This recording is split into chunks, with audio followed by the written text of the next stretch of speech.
Donc vous l'avez compris, l'histoire est loin, très loin d'être terminée. Le Sénégal n'a pas l'intention de laisser passer ça et a décidé de porter l'affaire devant la plus haute juridiction sportive du monde.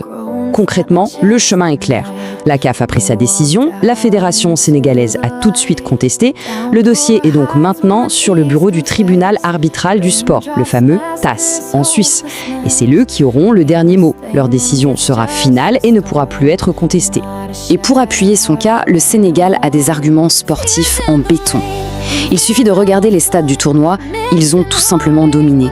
Premier en nombre de passes, en tir, en corner et avec la meilleure défense. Ces chiffres sont là pour le dire, cette victoire finale n'était pas un accident, c'était la conclusion logique d'un parcours exceptionnel.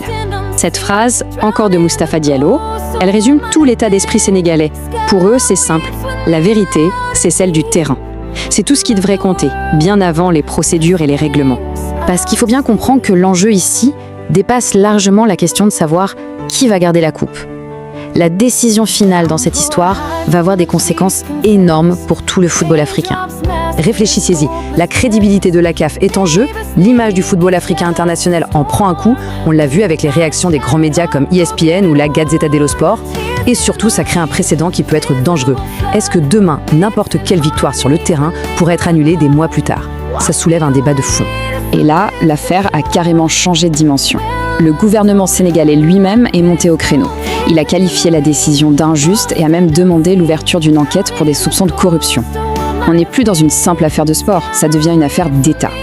Au final, toute cette affaire nous laisse avec cette question fondamentale. Qu'est-ce qui doit primer? La règle, appliquée à la lettre, ou le jeu, ce qu'on a tous vu sur le terrain? Une victoire acquise à la sueur, peut-elle, doit-elle être effacée par une interprétation d'un règlement?